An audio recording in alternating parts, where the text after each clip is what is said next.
Hello friends. तो आज हम देखेंगे कि प्रिंसिपल अपने डैशबोर्ड में कौन कौन से इंफॉर्मेशन देख सकते हैं जो स्कूल डेट्स का सॉफ्टवेयर यूज कर रहे हैं। ये जो सॉफ्टवेयर है ये डे पर डे अपडेट होता रहता है। तो माइट बी अगर आप इस वीडियो को कुछ लंबे टाइम के बाद देखोगे तो उसमें माइट बी आपको ऑप्शंस कुछ चेंज मिल सकते हैं। तो बिना टाइम वेस्ट किए हुए स्टार्ट करते हैं। सबसे पहले मैं लॉगिन करता हूँ। जो एक डेमो वाला यूजर हम लोगों ने बना रखा है।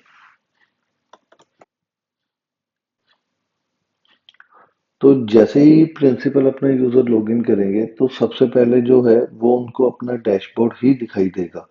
तो डैशबोर्ड में क्या रहेगा, फर्स्ट ऑफ ऑल वो अपने स्कूल में देख सकते हैं कि उनके स्कूल में टोटल कितने स्टूडेंट्स करंटली एक्टिव हैं जो करंटली उनके स्कूल में पढ़ रहे हैं।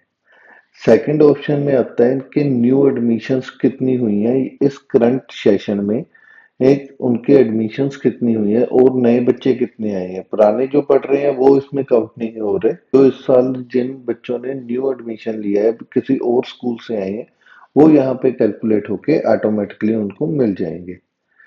उसके बाद जो अगला पार्ट आता है उसमें आता है कि ये जो स्कूल है उसने स्कूल डिट्स का सॉफ्टवेयर जब लिया था तब से लेकर के अभी तक का टोटल कलेक्शन कितना लिया है उन्होंने। नेक्स्ट जो हम देख रहे हैं उसमें क्या है कि एनुअल कलेक्शन उनका कितना हुआ है। जो करंट सेशन में अब तक का उनका एनुअल कलेक्शन हुआ है। ये एक डेमो यूजर है तो इसमें ज्यादा नहीं है, लेकिन स्कूल्स में अगर आप देखोगे तो ये अमाउंट काफी ज्यादा रहेगी। ये एक डेमो है। इस चीज को मैं आपको बार बार इसलिए बता रहा हूँ कि आप इन फिगर्स में मत जाइए। मैं सिर्फ आप लोगों को लॉजिक समझाना चाहता हूँ कि आपको इंफॉर्मेशन यहाँ पे मिलेगी और कैसे मिलेगी, किस फॉर्म में मिलेगी। उसके बाद नेक्स्ट आ जाता है कि उनको इस करंट मंथ में उन्होंने कितने की कलेक्शन की, कितनी फीस आई उनके पास। नेक्स्ट पार्ट में क्या आएगा, नेक्स्ट पार्ट में उनके पास इंफॉर्मेशन मिल जाएगी उनको कि आज के दिन में उन्होंने क्या कलेक्शन की है। जैसे कि यहाँ पे जीरो आ रहा है तो कोई भी फीस नहीं आई। ये पर डे की कलेक्शन है। ये रात को 12 बजे के बाद रीसेट हो जाता है नंबर। ये ट्रांसपोर्टेशन की जो कलेक्शन होती है उसको अलग से शो कर रखा है, क्योंकि मोस्ट ऑफ द स्कूल्स में क्या होता है कि ये जो ट्रांसपोर्टेशन है वो कोई थर्ड पार्टी पर्सन के या थर्ड पार्टी कंपनीज के थ्रू प्रोवाइड की जाती है। हर जगह पे स्कूल की अपनी ट्रांसपोर्टेशन नहीं होती। तो अगर स्कूल की अपनी है तो वेल एंड गुड है, तब भी उनके पास कैलकुलेशन प्रॉपर मिल रही है। अगर उनकी ट्रांसपोर्टेशन किसी थर्ड पार्टी के थ्रू है तो उनको एक सेपरेट अमाउंट शो हो रही है कि ट्रांसपोर्टेशन की उन्होंने कितनी कलेक्शन की, जिससे उनको इन फ्यूचर उनका जो थर्ड पार्टीज हैं उनको हिसाब देना या कुछ करना है तो उसमें दिक्कत नहीं आएगी। उसके बाद आ जाता है एक्सपेंसेस का पार्ट। एक्सपेंसेस क्या है कि अकाउंटेंट ने या फीस वालों ने जो भी खर्चा किया है स्कूल का, स्कूल में करंट मंथ में, तो वो सारे का सारा टोटल यहाँ पे रिफ्लेक्ट हो जाता है, जिससे क्या रहता है कि कोई भी इशू नहीं आता उनको। तो उनको ट्रांसपोर्टेशन भी अलग से मिल गई, उनको एक्सपेंसेस भी अलग से मिल गए। यहाँ पे अपने पर डे का भी पता लग गया, मंथली भी पता लग गया, एनुअली भी पता लग गया। तो सारे के सारे जो नंबर्स हैं वो उनको सेग्रीगेट होकर के यहाँ पे मिल रहे हैं, जिसके लिए उनको किसी से कुछ भी पूछने की नीड नहीं है। प्रिंसिपल को सब कुछ ट्रांसपेरेंटली यहाँ पे दिख रहा है। अब हम नेक्स्ट पार्ट में मूव ऑन करते हैं, जिसमें क्या है कि स्टाफ मेंबर्स।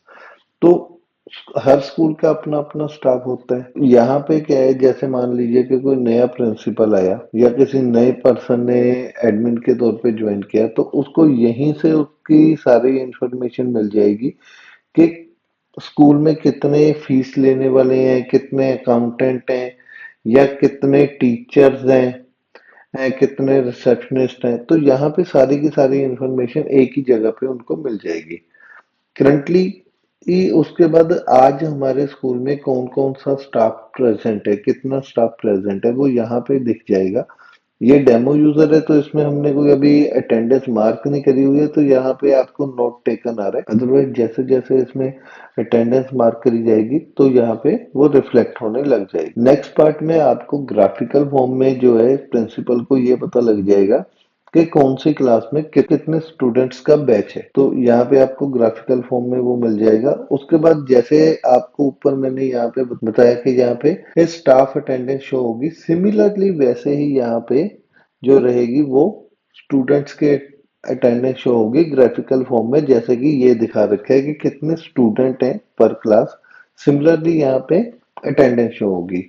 एक कलर वाइज आपको डिफरेंशिएशन मिलेगी यहाँ पे कि प्रेजेंट कितने हैं, एब्सेंट कितने हैं, ये सब कुछ यहाँ पे शो होगा। अगर उसके बाद भी प्रिंसिपल को लग रहा है कि उन्होंने एक कोलैबोरेटिव रिपोर्ट नहीं देखनी है, वो एक पर्टिकुलर रिपोर्ट देखना चाहते हैं कि कौन, अगर 10 बच्चे प्रेजेंट है तो 10 कौन कौन से प्रेजेंट है, तो उस केस में वो इस व्यू बटन पे क्लिक करके देख सकते हैं। यहाँ पे उनको टोटल रिकॉर्ड मिल जाएगा करंट डे का। उसके बाद जो आपको ऊपर मैसेज दिख रहा है, ये मैंने पहले इसलिए नहीं बताया था क्योंकि ये एक सेपरेट सर्विस है। इसमें क्या रहेगा कि अगर कोई स्कूल चाहता है कि वो मैसेजेस, टेक्स्ट मैसेजेस भेजना चाहता है, लाइक किसी ने फीस कलेक्ट करी या किसी बच्चे की एडमिशन हुई या अटेंडेंस के लिए या होमवर्क के लिए, मल्टीपल ऑप्शंस हैं। तो उस केस में जो वो पैक लेंगे उसमें जितने क्रेडिट्स होंगे, क्योंकि हमारे यहाँ पे सॉफ्टवेयर में क्या होता है कि जो हम क्रेडिट्स देते हैं वो अनलिमिटेड टाइम के लिए देते हैं। आपने अब मान लीजिए कि 10,000 एसएमएस क्रेडिट्स परचेज कर लिए, तो चाहे आप उनको 10 सालों तक में यूज करो, वो मैटर नहीं करता हमें। वो फ्रीली आपके जो एसएमएस क्रेडिट्स हैं वो कम हो गए हैं, एसएमएस क्रेडिट्स को बाय कर लीजिए अपना, ताकि आपको उस सर्विस में कोई भी इशू ना आए। Thanks for watching.